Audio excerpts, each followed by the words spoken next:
Good morning. This lesson is for my Integrated 1 classes, but before I get started, I want to say hope that everyone's doing all right out there.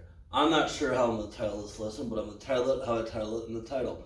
But what I am sure of are two goals for the day.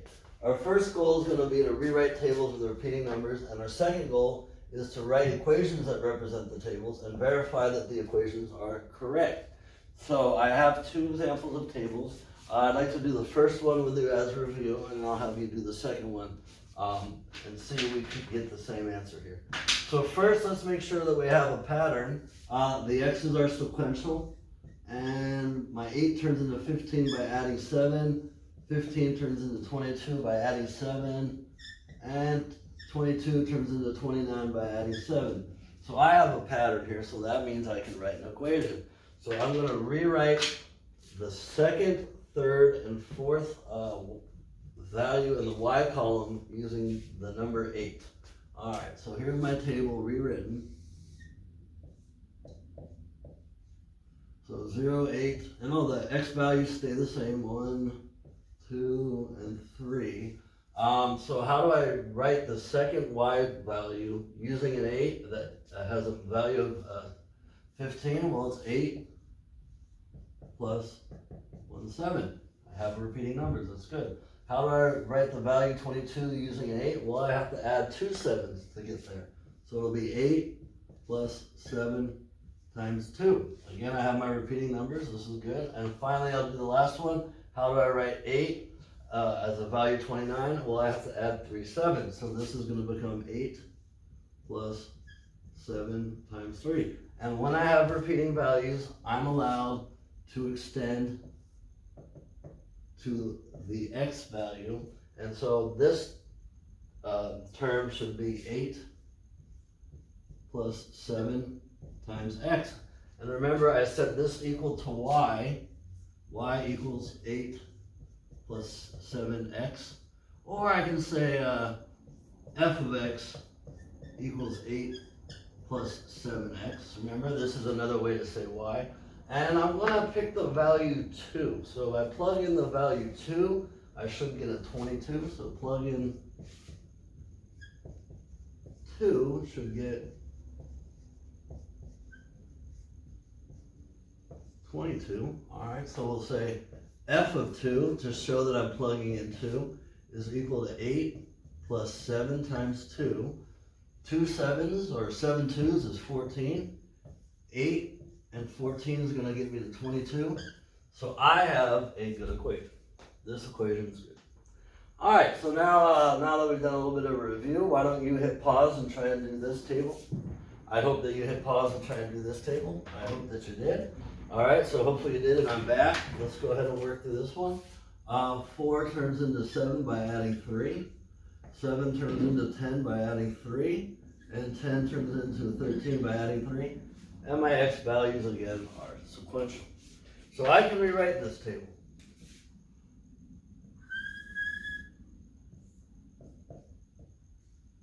So I have 1 and 4. The first row stays the same. I continue with the x values that I have. So to turn 4 into 7, I just need to add 1, 3. So it'll be 4 plus 3 times 1. And then to turn a 4 into a 10, I need to add 2 3s, so this will be 4 plus 3 times 2. And to turn a 4 into a 13, I need to add 3 3s, so this will be 4 plus 3 plus 3 times 3. And so I have that happening, so I can now extend this to x, dot, dot, dot, go to x, and this will be 4 plus 3x. Alright, so I'm going to plug in a 3, which means I should get a 13. So I'll say f of x equals 4 plus 3x.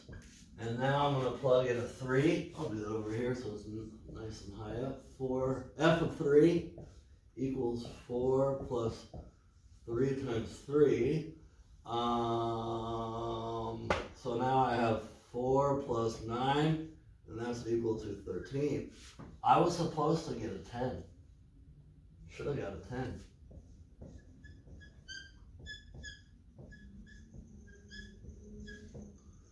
So there's a mistake, something's wrong. Something's not right. And I'll explain to you what's not right. We do not have repeating numbers.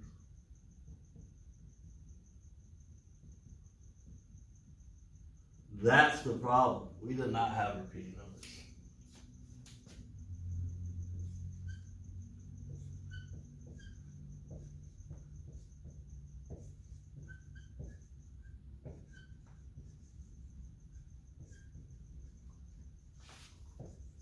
And because we didn't have repeating numbers, our table is off.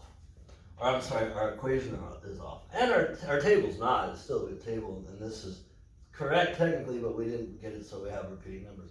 How to rewrite tables with repeating numbers when we don't have repeating numbers. Let me change that goal.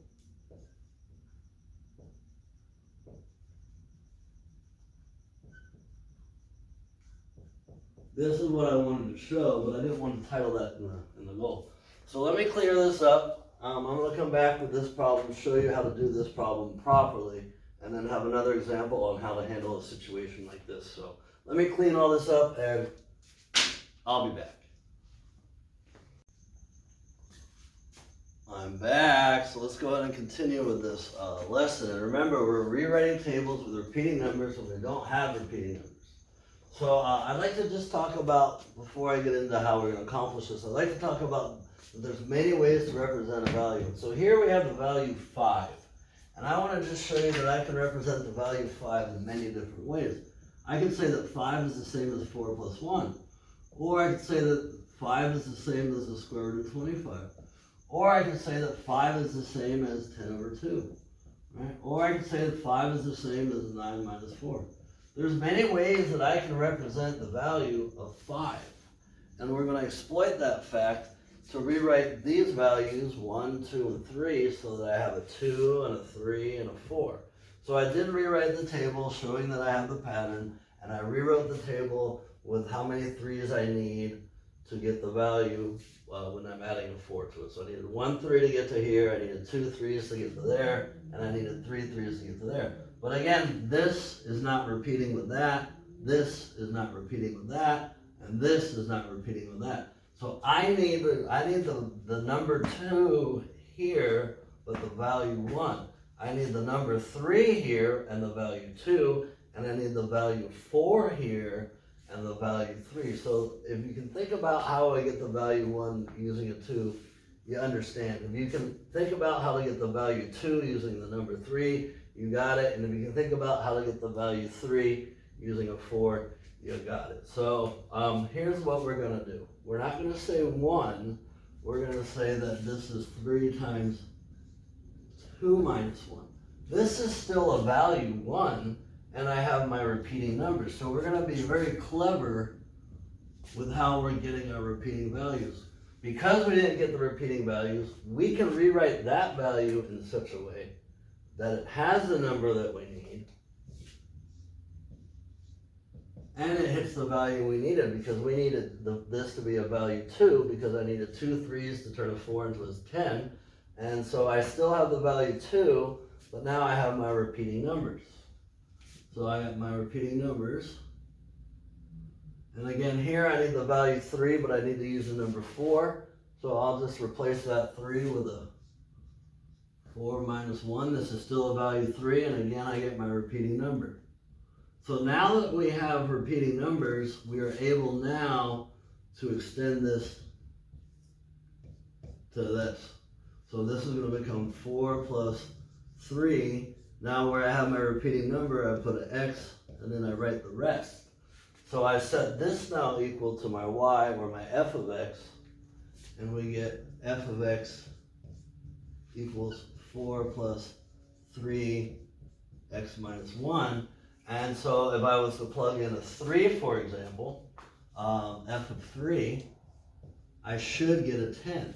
So this becomes 4 plus 3, and now I can replace the x with a 3 minus a 1. I can distribute this out, and now I get 4 plus a 9 minus a 3. 4 plus a 9 is going to take me to 13. 13 minus 3 is going to take me to a 10. And that's what I wanted. When I plug in a 3, I should get a 10, and that's what I got. And I got that because I made my table have repeating numbers. So we have to get creative with how we write the value.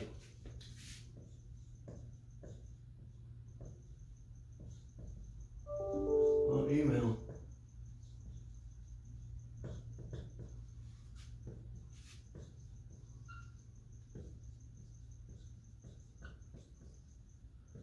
I can imagine how boring it is to watch me write. And then erase when I don't write nicely. Alright, so we have to get creative in how we write values. Alright, one more example. Let me make sure I have plenty of room here because I hate having to re-record these things because I go off the whiteboard. I think I can make this work. Alright, so why don't you hit pause and see if you can do this like I did, and hopefully you hit pause and try this on your own. Hopefully you hit pause and try it on your own. If you did, you're back. Let's see what we got going on here. I need to add 7.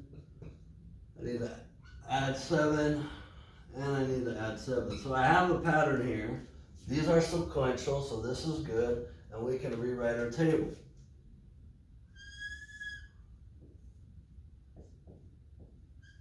Alright, so I have a 1 and a 2. Remember, that's the first row stays the same. The x will stay the same.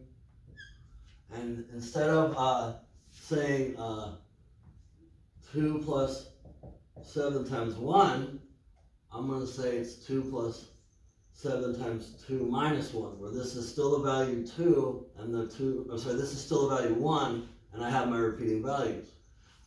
Instead of saying 2 plus 7 times 2, because I need 2 7s to add to a 2 to get to 16, I'm going to replace the value 2 with this different version of the value 2, and I have my repeating numbers.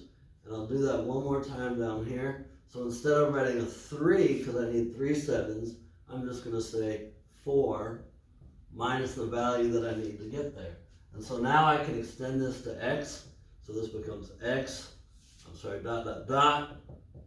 This becomes x, and now I write what I have, 2 plus 7, parentheses, my repeating number turns into an x minus 1, and I'm going to set this equal to f of x, and that's my equation. So f of x equals 2 plus 7x minus 1. And let's try plugging in a 3. So if I plug in a 3, I should get a 16.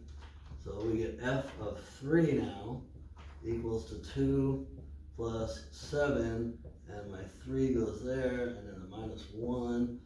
So let's pass out the 7. Alright, now we get 2 plus 21 minus 7. 2 and 21, that gets me to 16. 16 minus 7, that's going to get me to 13. And I didn't need 13. I need to learn to add a little bit better because I made a mistake. 2 and 21 gets me to 23. 23 minus 7 is going to get me to 16. I wrote the answer before I did the problem. I do that a lot sometimes. Let me double check and make sure I'm still on here. Okay, yeah, I'm still on there. Alright, so hopefully you understand how we can get creative and how we write values so that we make our numbers repeat. So this is the next level in these problems of rewriting tables to get repeating numbers and writing the equations and verifying them. So we now have to adjust when we start at 1, and the numbers are sequential. So I'm going to go ahead and end this lesson here. Again, I hope everyone is doing all right out there. Have a great day, everybody. Bye-bye.